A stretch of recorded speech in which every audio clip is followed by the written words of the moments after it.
En la conducción de Acción Popular, cuando se ingresaron al Congreso los famosos niños, pero eso no son errores míos. En primer lugar, fíjate que en economía lo primero que tenemos que hacer es rescatar la institucionalidad. La SUNAT ha avanzado, pero sin embargo la SUNAT creo yo que debería de ampliarse lo que es la parte tributaria, generar por ejemplo incentivos para tributar. Entonces la SUNAT no puede ser, sí, coincido contigo, aprieta mucho. Fíjate que el eje central para garantizar la seguridad ciudadana es reestructurando al actor fundamental, que es la Policía Nacional del Perú.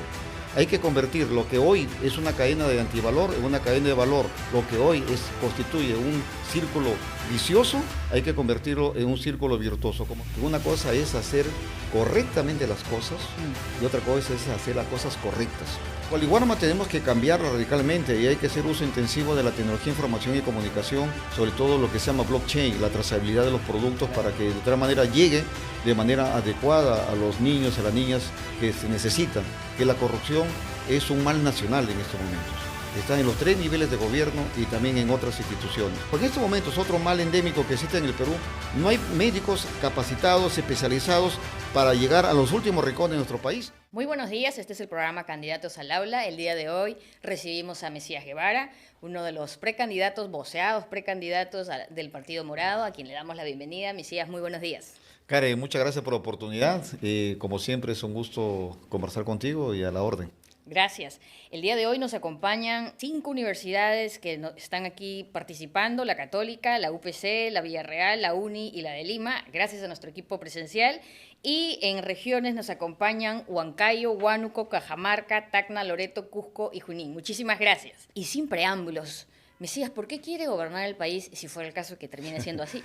No, mira, lo que pasa es que cuando uno tiene en la sangre ya la política y haber recorrido por diversos cargos, uno más que querer, más que desear, en estos momentos difíciles que vive el país, corresponde que todos los ciudadanos, hombres y mujeres, jóvenes de manera particular, deberíamos de participar en política de manera activa, no solamente desde la más alta magistratura, sino también de diversos estamentos del gobierno, tanto regional, nacional, pero también como hombres y mujeres de bien. Entonces, en ese sentido, más que tener un deseo, una aspiración, es poner modestamente un granito de arena en el desarrollo de nuestro país. ¿Y qué lo diferenciaría de los otros candidatos? Mira, yo pienso que la diferenciación es una estrategia muy válida, pero sin embargo, más que eso, es algo abierto. Un político o una persona que se dedica a la actividad pública tiene que ser un libro abierto, es decir, de mostrar su trayectoria, su línea de vida, y ahí la propia población debería diferenciar, es decir, tanto tu vida pública como tu vida privada y tu vida profesional. Eso creo que es el gran reto que tenemos todos. Y más que tratar de diferenciarme, yo lo que soy un libro abierto sobre mi vida, ¿no? Usted es excongresista, exgobernador, expresidente del partido, ¿verdad? Y es también, y mucho ex, ¿no? ¿Cómo se compagina eso con un liderazgo en la presidencia del Poder Ejecutivo?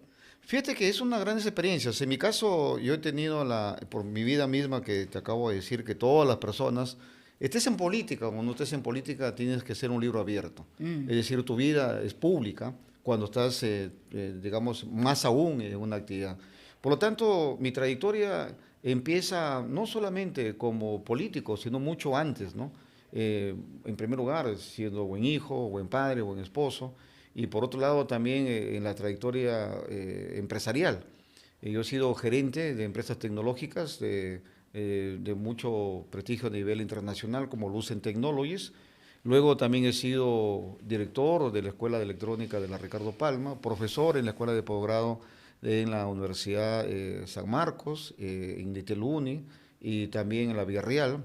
Y por otro lado, en mi experiencia como congresista de la República y luego como gobernador. Entonces, todos esos temas hacen que uno tenga una experiencia muy vasta.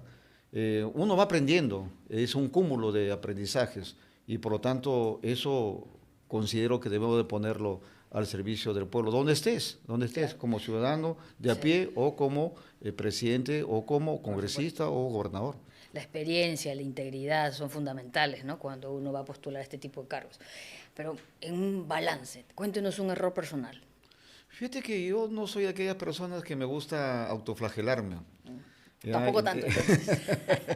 Pero lo que se pueda contar. No, fíjate que yo pienso que mi vida, al contrario, ¿no? Siempre se ha habido pequeños traspiés, pero no, he sido y soy bastante metódico, que no avisoro, ojo, no soy perfecto, pero no, he sido bastante disciplinado y metódico, que no he cometido errores hasta ahora, ¿no? Ah, caramba, increíble. No, es que no, como te digo, no me he visto en ese tema. Ojo, no es que sea falta de modestia. Que ponderándolo Claro, lo ve no, positivo. Eso correcto, también o es sea, que interesante. más bien es un Claro, constante aprendizaje, como te es digo, ¿no? verdad.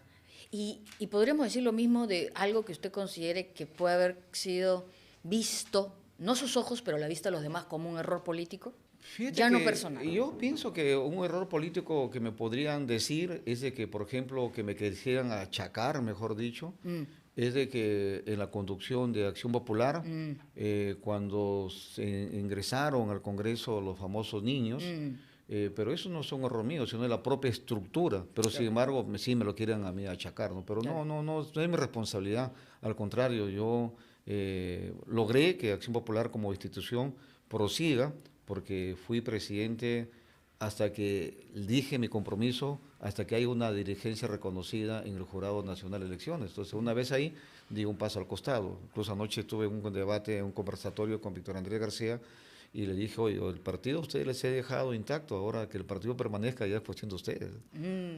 Interesante. Sin mucho preámbulo, le vamos a dar la palabra a Estefano. El primer bloque es Economía y Desarrollo Sostenible. Estefano. Actualmente, más del 70% de la población económicamente activa se encuentra bajo informalidad. De llegar a ser presidente, ¿qué incentivos daría a los micronegociantes y microempresarios para formalizarse? Mira, muy buena tu pregunta, Estefano. Fíjate que en primer lugar yo me permito ir un poquito más allá, y permíteme, por favor. En el sentido de que hay que consolidar, hay que diferenciar el tema de la formalidad y la informalidad. A los mal llamados informales, como hoy se le está llamando, fíjate que yo pienso que no debe tratarse de esa manera, de manera peyorativa. ¿Por qué? Porque si tú analizas, y analizamos todos a un informal o un microempresario, a él se le califica, se le pone adjetivos peyorativos porque dice que no tributa. Pero sin embargo, si analizamos, tú como estudiante de economía me imagino, es que ellos sí tributan.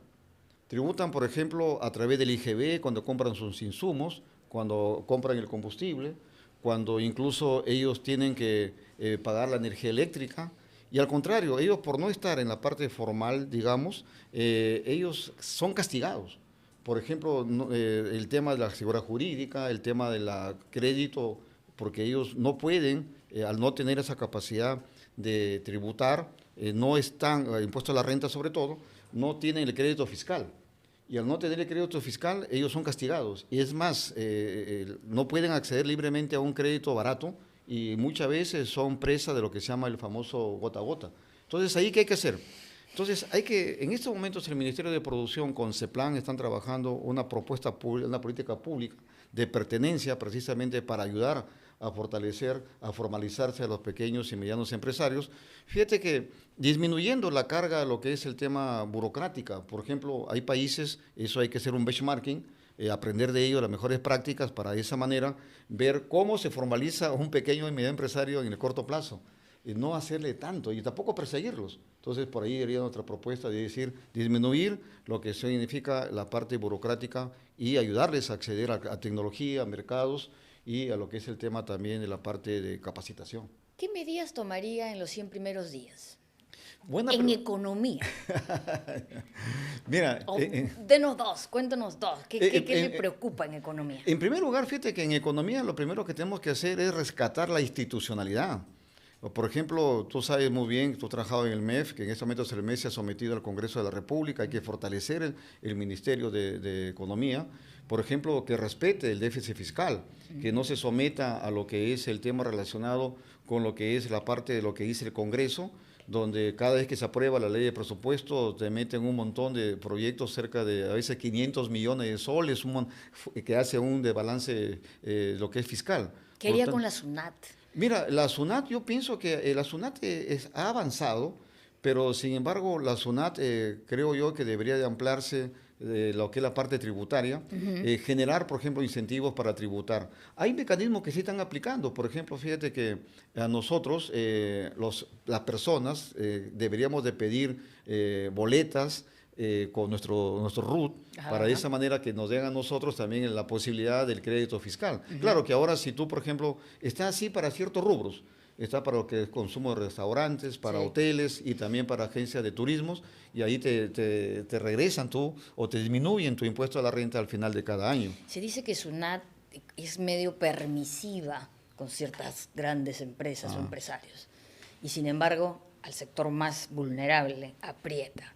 Y no solamente la SUNAT, sino que también el propio Congreso de la República. Imagínate que recientemente han aprobado la ley para disminuir el impuesto a la renta o el impuesto a los ¿cómo se llama?, agroexportadores de 29% a 14%, donde el Estado o el gobierno estaríamos perdiendo cerca de 20.000 millones de soles de aquí hasta el 2030, entonces lo cual es un absurdo. Entonces la SUNAT no puede ser, sí, coincido contigo, aprieta mucho, y es por eso que muchos no quieren formalizarse tampoco. Claro. Algunos señalarían que es un tema fundamental, ¿verdad? Tenemos un bloque 2, inseguridad ciudadana, y viene desde Huánuco, nuestro panel virtual.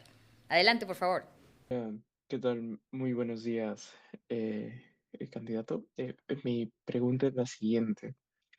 Entre 2020 y junio del 2025, el Ejecutivo declaró estados de emergencias en Piura 3 veces, en Ucayali 2 veces, y más de 15, en 15 distritos del Brain para contener la violencia organizada y el narcotráfico.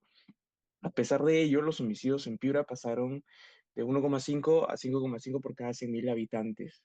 Estamos hablando de que se ha multiplicado en un 400%. En Ucayali pasó lo mismo, pero en un 75%. Mientras que en el Brain, tras destruir 15 pistas clandestinas en 4 días de operativos, la actividad narco y la extorsión no han mostrado descensos sostenidos, para nada.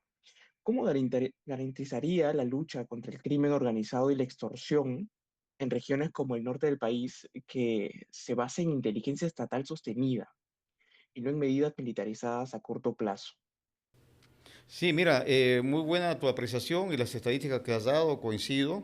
Es más, creo que hay lugares que son muy alarmantes, no solamente en las regiones que tú has manifestado, sino también en la propia Lima metropolitana.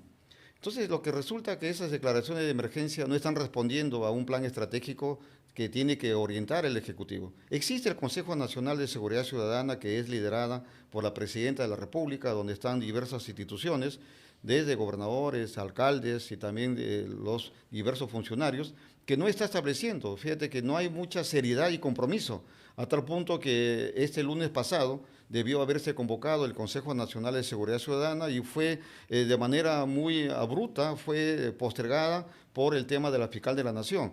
Entonces, en ese sentido, mientras no exista un compromiso con el liderazgo de la más alta magistratura, con lo que es el tema de la lucha contra la seguridad ciudadana, inseguridad ciudadana, no vamos a poder lograr. Por lo tanto, lo que tú manifiestas es cierto.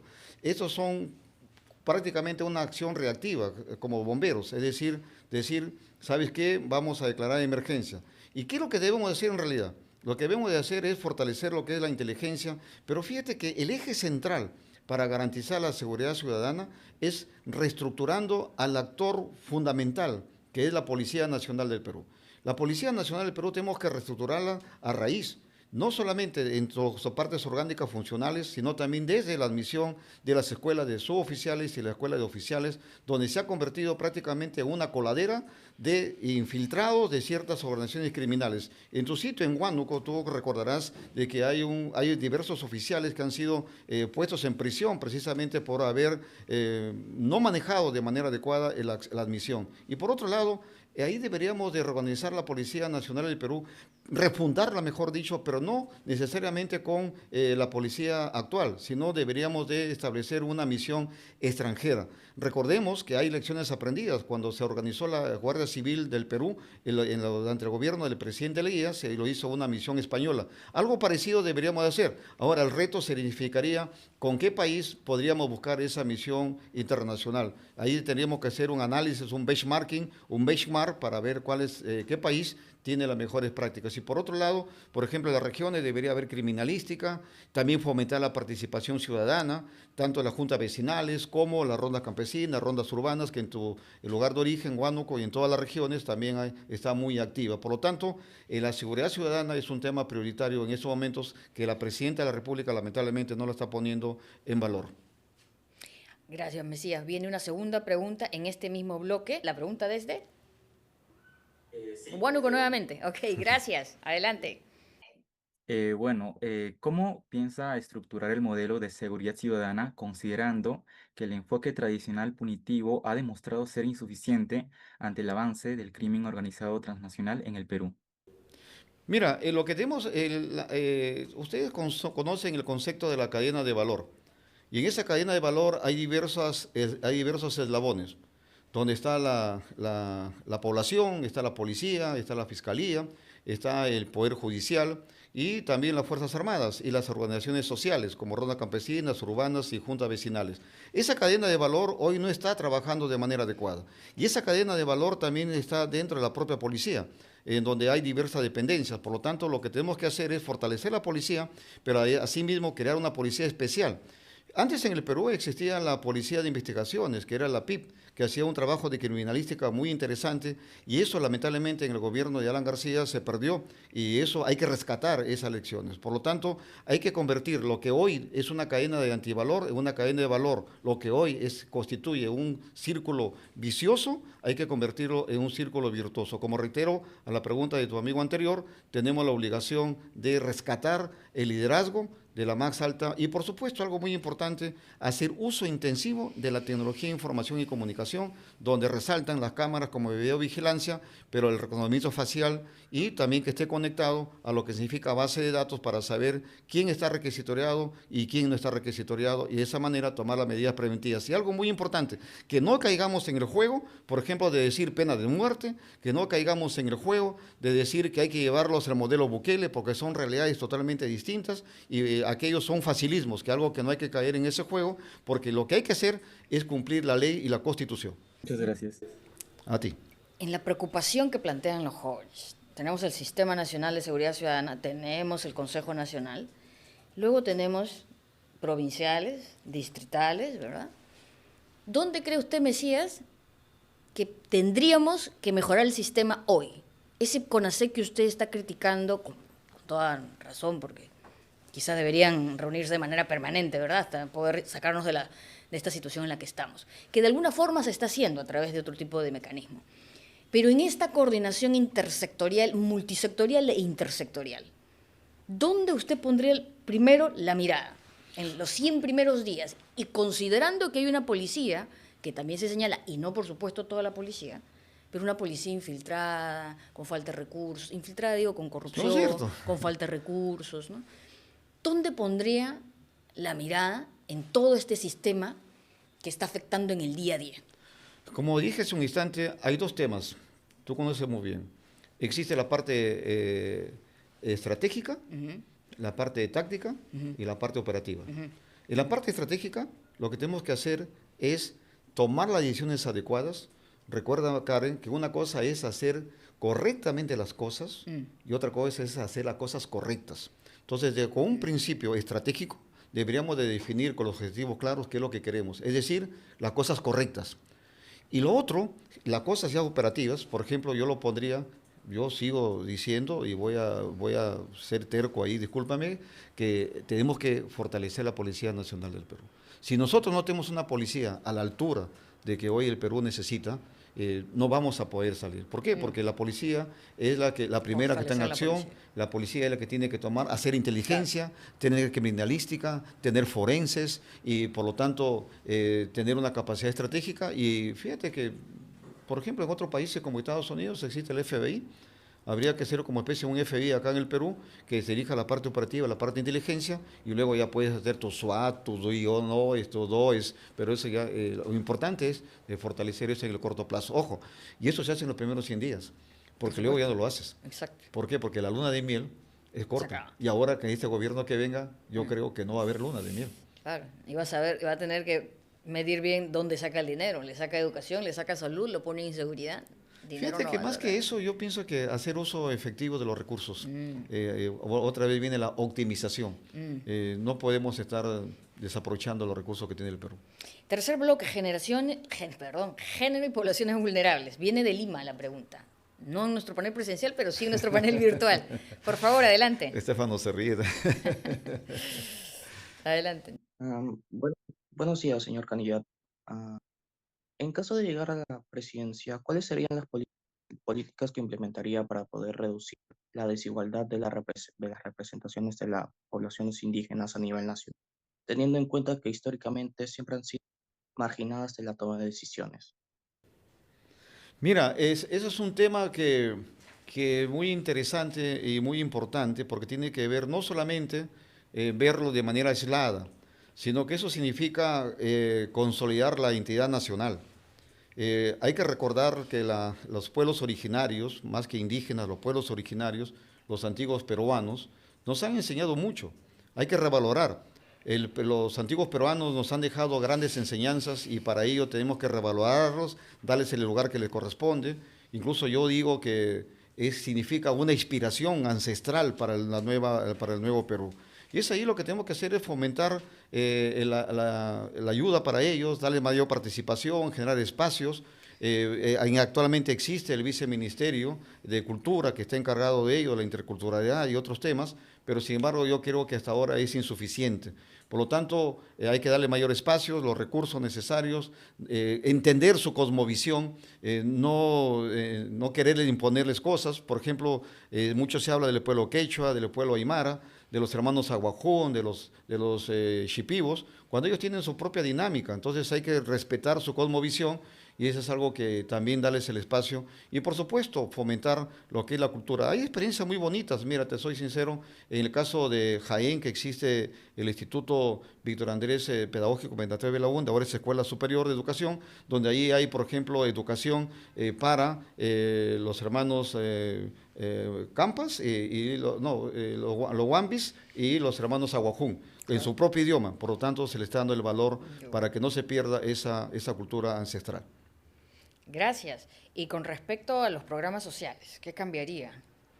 Mira, los programas sociales yo pienso que es un tema, debe ser visto como algo temporal, como algo paliativo, no de manera constante. Caliwarma. Cualiwarma tenemos que cambiar radicalmente y hay que hacer uso intensivo de la tecnología, información y comunicación, sobre todo lo que se llama blockchain, la trazabilidad de los productos para que de tal manera llegue de manera adecuada a los niños, a las niñas que se necesita. Y sobre todo reestructurar la parte, si tú analizas en un programa social vas a encontrar en la estructura de costos, que vas a encontrar que más se va en gasto corriente que lo que significa el apoyo directo. Por lo tanto, tenemos que mejorar todo ello. Y ahora hay que evaluarlo y monitorear permanentemente. Fíjate que, por ejemplo, existe Juntos, existe Cualiwarma, luego existe lo que es el tema de Guaguaguasi. Entonces, ¿qué es lo que resulta? Resulta que el tema de que hay regiones donde el Ministerio de Inclusión Social da mucha cantidad de recursos y sin embargo la aguja no se está moviendo. No se está moviendo, por ejemplo... Puede ser un problema de focalización también. O focalización, por eso te decía que tenemos que reorganizarlo, repotenciarlo, pero teniendo en cuenta la temporalidad. Hay que ver cómo se favorece a los más necesitados de la gran población de nuestro país para ayudarles. Nosotros lo que tenemos que hacer es generar riqueza. No igualar hacia abajo, tenemos que igualar hacia arriba. Y eso es lo que tenemos que hacer y no verlo como la parte asistencial, como si fuera el objetivo fundamental del Perú. El objetivo fundamental debe ser sacar a todos los peruanos de la pobreza y generar un país donde hay oportunidades para todos. ¿Y eso qué significa? Dar educación de calidad, salud de calidad y acceso a un trabajo digno. De esta manera, en lugar de darles un pescado, enseñarles a pescar. Y en lugar de darles un bono, darles un trabajo digno, de tal manera que la familia, tanto la madre o la padre o el padre puedan llevar el recurso a su familia de manera digna, ¿no? Muchas gracias. La siguiente pregunta sobre justicia y lucha contra la corrupción viene desde Huancayo. Adelante, por favor. ¿Cómo plantea usted empezar a desarticular esa cultura de la corrupción que parece incrustada en múltiples niveles del Estado? Y a partir de eso, ¿qué mecanismos garantizar que su eventual gobierno no reproduzca estas mismas lógicas que se han ido suscitando a lo largo del tiempo? Mira, el tema de la corrupción efectivamente es uno de los grandes males del Perú y que no viene de ahora, sino de mucho tiempo atrás, solamente que ahora se ha acentuado. Y se ha acentuado porque hay grandes recursos que llegan a las regiones, a los municipios, al propio gobierno nacional. En primer lugar, tenemos que ponerlo en contexto que la corrupción es un mal nacional en estos momentos. Está en los 3 niveles de gobierno y también en otras instituciones. ¿Y ahí qué hay que hacer? Fíjate que otra vez, nosotros en estos momentos tenemos que consolidar lo que es la parte del sistema de control y fiscalización. ¿Quiénes intervienen ahí? Por ejemplo, hay que reestructurar el órgano de superior compra del Estado, que es el OCE, ahora ha cambiado otro nombre. Ahí, por ejemplo, no hay vinculante. Ahí hay que fortalecerlo, hay que hacer una reingeniería, la ley de contrataciones. Pero no solamente la ley de contrataciones, sino también tenemos que ver la propia Contraloría General de la República. Tiene que haber mayor vinculación y, por supuesto, fortalecer lo que es el tema del Ministerio Público y la Procuraduría de Anticorrupción. Y todo eso también con lo que significa servir. ¿Y por qué servir? Porque servir tiene esos sistemas digamos, de suspensiones, las secretarías técnicas, que pueden abrir procesos administrativos, sancionadores, y entonces eso tiene que fortalecerse. Y por algo, fíjate que yo siempre he dicho, y también lo voy a volver a decir hoy, que la transparencia contra la corrupción es, la vacuna contra la corrupción es la transparencia. Y la transparencia se consigue a través de la transformación digital. Esa es la única manera. Y por supuesto tenemos que hacer una cultura a nivel nacional con formación con principios éticos y algo que también deberíamos poder tener la capacidad de elegir a aquellos ciudadanos y ciudadanas que tengan, como dije al iniciar la presentación o la conversación, lo que significa su trayectoria de los ciudadanos que quieran acceder a los cargos públicos. Muchas gracias. Ahora el quinto bloque que tiene que ver con educación a cargo de Nicole. Actualmente se ha presentado un proyecto para reformar la carrera pública magisterial con respecto al nombramiento de docentes contratados, para que ellos puedan acceder al nombramiento sin rendir una evaluación. ¿Cuál sería su posición frente a esta problemática que está en debate en el Congreso? Mira, Nicole, ahí tu pregunta encierra varias cosas, ¿no? Fíjate que en primer lugar lo que tenemos que hacer nosotros es otra vez reorganizar la estructura de la educación a nivel nacional.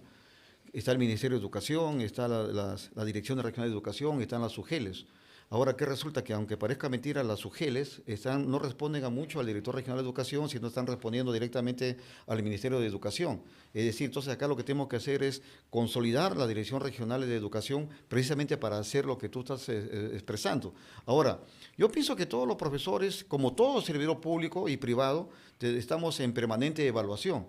Por lo tanto, yo sí creo de que los profesores tienen que rendir un examen para poder ver su calidad, pero no visto de una manera punitiva, sino cuando tú evalúas a alguien, lo evalúas para ver en qué está fallando o qué le falta, cuál es su debilidad para soportarle, darle capacitación. Entonces, yo pienso que hay que sí tomar la evaluación, sí hacer la evaluación, pero luego ayudarles con un proceso de capacitación urgentísimo. Tanto, por ejemplo, no solamente en la materia misma, su curso, sino también en cómo hacer planes curriculares y también cómo hacer uso intensivo ya de la tecnología de información y comunicación. Por lo tanto, yo lo vería de manera integral. No solamente decir, no te voy a evaluar, pero sí te voy a evaluar, pero con estas medidas adicionales. Excelente. El siguiente bloque, bueno, seguimos en política social, pero vamos con la siguiente pregunta sobre salud desde Tacna. Adelante, por favor. Candidato, un gusto conocerlo. Me dirijo a usted, mi nombre es María José Lombardi y vengo en calidad de representante estudiantil de la Universidad Privada de Tacna. Mi pregunta, como mencionaron, va relacionada al sector salud y la pregunta es la siguiente. De acuerdo con el Banco Mundial, en una encuesta en el año 2023, 7 de cada 10 peruanos que necesitan atención médica no la reciben. Asimismo, en el año 2024, la Superintendencia Nacional de Salud registró más de 50.000 denuncias de vulneración de derechos de pacientes en establecimientos estatales. Y por otra parte, en el año 2024, según una encuesta realizada por Comex Perú, se registró que el 46% de los encuestados prefiere acudir primero a farmacias y boticas por las largas esperas para una cita médica. Frente a este escenario de inequidad territorial y deficiencias en el primer nivel de atención, ¿qué componentes incluiría su plan de gobierno para fortalecer el primer nivel de atención salud, mejorar la atención en los diferentes establecimientos, hacer accesible la atención en las diferentes zonas remotas y alejadas del país? ¿Y qué indicadores emplearía para medir el impacto de satisfacción en el sector salud? Muy bien, muchas gracias por tu pregunta. Una pregunta para toda una... muy amplia, pero muy buena tu pregunta. Mira, en primer lugar, lo que tenemos que hacer nosotros es rescatar lo que es el ente rector. El ente rector es el Ministerio de Salud. En estos momentos, como tú puedes apreciar, existen diversos actores que brindan este servicio. Por un lado vas a encontrar a los hospitales, a los estamentos de salud, las postas médicas que pertenecen a MINSA, vas a encontrar a ESalud, vas a encontrar a las ONGs, vas a encontrar a las fuerzas policiales, a Sanidad y también a algunas municipalidades que dan el servicio. Ahora, ¿qué es lo que hay que hacer ahí? En primer lugar, es fortalecer el ente rector que es MINSA, que es decir, que se trace una política pública a nivel nacional. Ahora, fíjate que ya dentro, de manera específica a tu pregunta, es importante que recordemos que un sistema de salud tiene 4 pilares. En primer lugar está la infraestructura, es decir, los edificios, el acceso, los servicios higiénicos, todo, y los tópicos, y lo otro está lo que es el tema del equipamiento biomédico. El otro componente es el tema de lo que es la parte de acceso a los medicamentos y el cuarto es el personal asistencial y el personal médico o administrativo, perdón. Y luego estos 4 pilares que te acabo de mencionar de manera transversal están conectados por lo que es la transformación digital o la conectividad digital. Si nosotros logramos ese sistema, vamos a tener un buen sistema del primer nivel. ¿Por qué? Porque vamos a poder monitorear en el último rincón, por ejemplo, en tu sitio de Tacna, en Candarave, podríamos ver cómo está el establecimiento de salud en Candarave, si es que ahí está la infraestructura adecuada, si es que el personal asignado está respetando las horas de servicio, y también rediseñar lo que significa el acceso a nivel 1, porque fíjate, en el primer nivel que existe nivel 1, nivel 2, nivel 3 y nivel 4. ¿Y eso cómo se diferencia? En el tiempo de servicio, en la calidad de gente o en la cantidad de especialidad que existe. Un nivel 1 solamente te atienden hasta el mediodía y luego está visto que una técnica en enfermería. Entonces, ¿qué es lo que debemos tener? Lo que debemos tener en el primer 1 es mínimo nivel 3 y nivel 4. Por lo tanto, tenemos que manejarlo de manera técnica. Y para llegar a esos lugares más alejados de nuestra población, en el primer 1, en el nivel que tú me estás consultando o preguntando, hay la tecnología otra vez, que significa la telesalud, la telemedicina. Y eso te va a permitir, donde no hay, porque en estos momentos otro mal endémico que existe en el Perú, no hay médicos capacitados, especializados para llegar a los últimos rincones de nuestro país. Por lo tanto, hay que utilizar la telesalud y la telemedicina para llegar a todos los rincones de nuestras regiones más olvidadas. Y por supuesto, tener también lo que significa un nivel de lo que es las ambulancias, lo que es el SAMU, y por otro lado también tener lo que significa hospitales y clínicas electrónicas, digitales, y también relacionarlo bien con el SIS. Fíjate que a tu pregunta que me acaba de hacer, existe en teoría el SIS, el Sistema Integral de Salud, pero fíjate que hay algo muy dramático ahí también. Hay un estudio que dice que solamente de 100 peruanos que están integrados en el SIS, solamente 4 asisten a usar este sistema del SIS. ¿Por qué? Precisamente por la desconfianza. Entonces hay que devolver la confianza a la población en el sistema de salud y para eso significa hacer una gran transformación. El primer nivel es básico, porque ya para evitar que el segundo nivel sea copado. Pero en el primer nivel tiene que tener una alta capacidad resolutiva bajo los 4 pilares que te acabo de mencionar y 5 con lo que es la transformación digital. Muchas gracias. Este bloque técnico ha sido un poco para conocer las propuestas precisamente sobre aquellos aspectos que más le preocupan a nuestros participantes del panel virtual y presencial, a quienes agradecemos nuevamente por haber participado. Ahora viene un segmento un poco más a la vena, precisamente porque los políticos pues muchas veces estamos, sí, en una dinámica de análisis de políticas que conocemos de alguna manera, que hemos estado en contacto, pero los jóvenes también necesitan conocer algún sí y no, y también una parte que tenga que ver con dilemas presidenciales. Vamos a hacer unas preguntas. La primera de dilemas presidenciales... Por la cara que estás poniendo, me estás asustando. es muy puntual y de ahí viene el sí y no. Dilema presidencial. Pero esto sí, no un ánimo, digamos, de enemigo de la sociedad, sino como ciudadano responsable. ¿Quién no debería llegar al 2026? Fíjate que es difícil porque la Constitución te dice que todo peruano tiene que ser elegido y ser elegido, por lo tanto no puedes tú decir quién llega o no llega. Lo que sí quieres, una característica en general, son aquellos que miran al Perú como un botín. Esos no son los que tienen que llegar. Claro, desde el lado de los valores, de los principios, por ahí no. Así es. En efecto. ¿Pedro Castilla fue una víctima de la élite, de una élite, o él es responsable de su caída? ¿Qué cree usted? Las dos cosas. Él, primero, creo que él fue víctima de una discriminación, una demolición muy feroz. Hay anécdotas muy tristes que cuentan en torno a la gente que estaba cercana a él, cómo sufría él y su familia. Nunca se ha visto esa demolición. Creo que antes con Sánchez Cerro se vio algo parecido, pero entonces no había mucha comunicación como hoy hay. Por lo tanto, sí, esa demolición que le hicieron al presidente Castillo, también no es la responsabilidad que no supo afrontarlo. Y por ejemplo, si yo algún día tengo la oportunidad de conversar con él, incluso más que tenga que oportunidad, pedirle que explique al pueblo, a la nación, por qué hizo lo que hizo. ¿Por qué mencionó, por qué leyó ese mensaje? La verdad que esa es la gran pregunta que hay que decirle a Pedro Castillo. ¿Qué pasó ahí, no? Esa situación en la que terminó estando. No, porque fíjate que al final el poder que él tenía le entregó todo al Congreso. Y hoy ya vemos lo que estamos viviendo por culpa de este Congreso. ¿Más presupuesto para seguridad ciudadana o para educación? Yo pienso que... Uno u otro.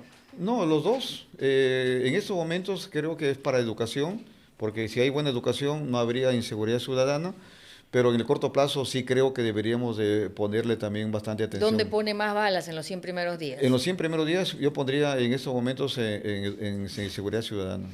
¿Alianza con partidos tradicionales o con movimientos ciudadanos sin estructura? Yo pienso que en estos momentos la alianza tiene que ser con el pueblo, más que con movimientos y más que con partidos. ¿Por qué con el pueblo? Democracia directa con el pueblo. No, lo que pasa, fíjate que cuando tú te digo que sería con el pueblo, porque significaría que tú ya estarías recogiendo, auscultando el pensamiento nacional y el alma popular, ¿no? El Partido Morado, ¿con quién se juntaría, con quién no? No nos juntaríamos con los que están en estos momentos, los que están en el Congreso de la República. Con ellos definitivamente no nos juntaríamos. ¿Con quién sí cree que el Partido Morado, aun cuando no pueda...? Con aquellos de que piensan igual que nosotros, ¿no? Que nosotros albergamos lo que son los principios republicanos, y el respeto a la democracia, defensa de los derechos de las personas, el respeto al ambiente, el fomento de la ciencia y la tecnología. ¿Cómo es? Podríamos hacer algo. ¿Recaudar más impuestos o reducir el gasto público?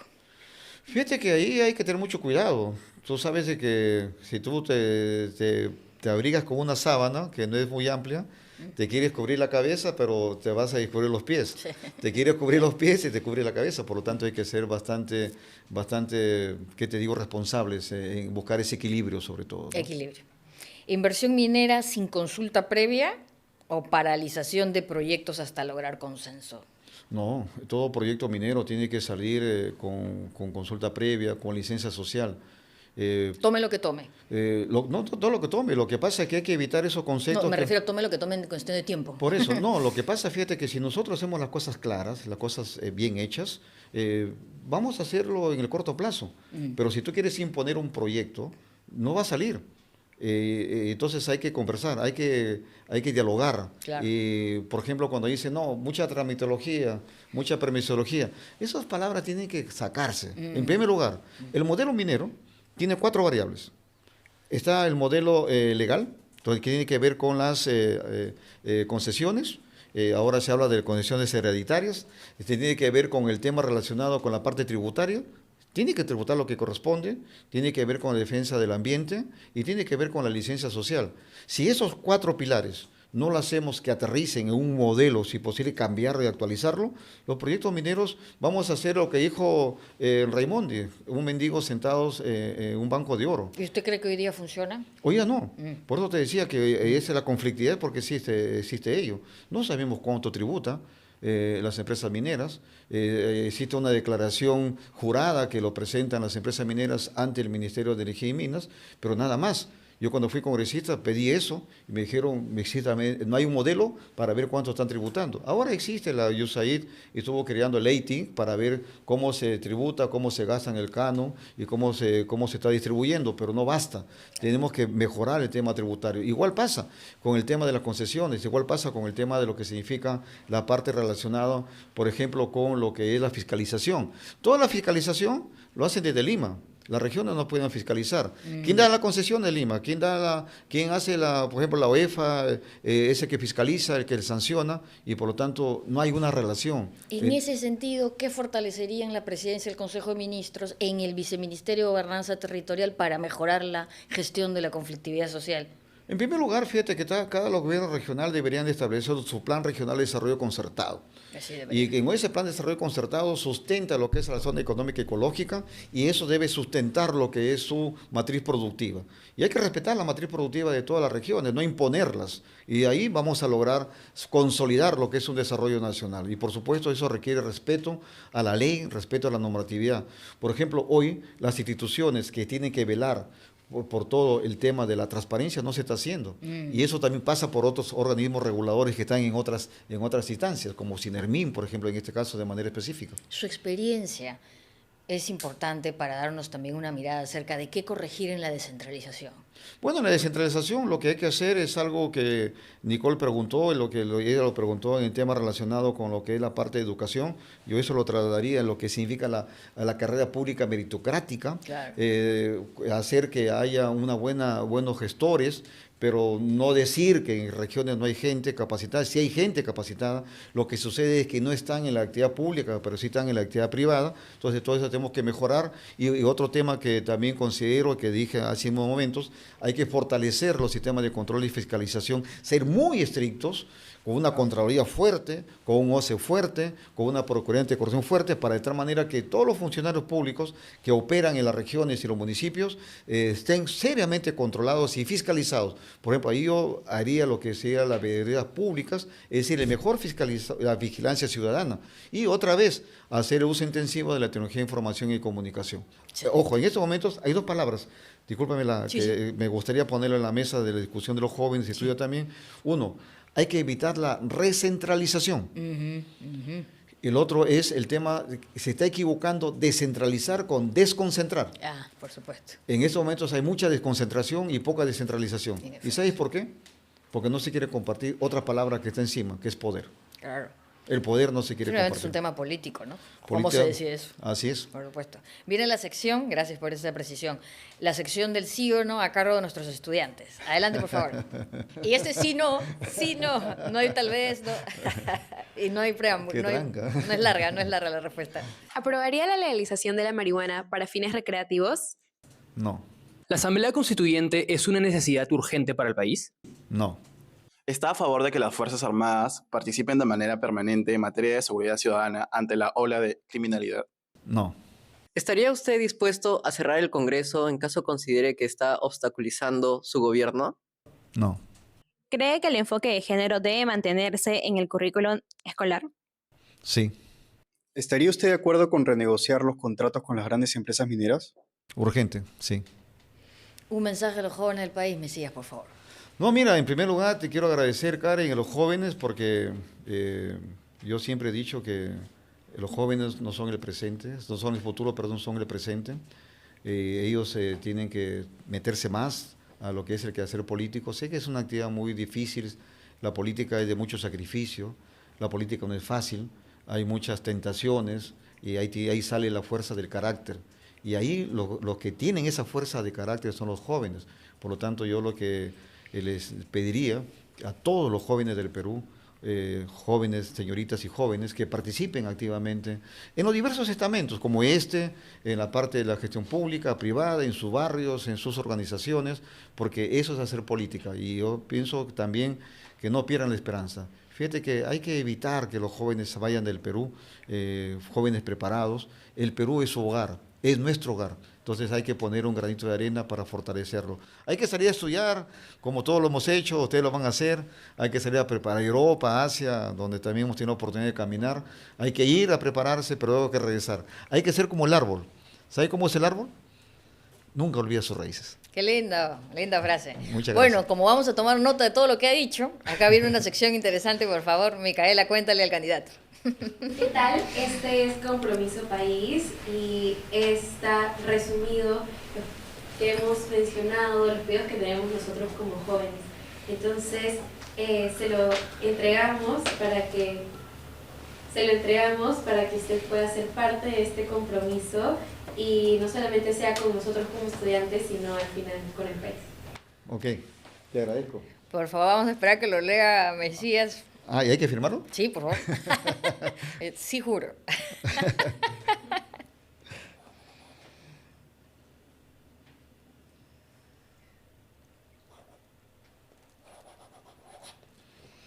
Listo, estupendo. Ahí un aplauso para nuestro candidato. Gracias.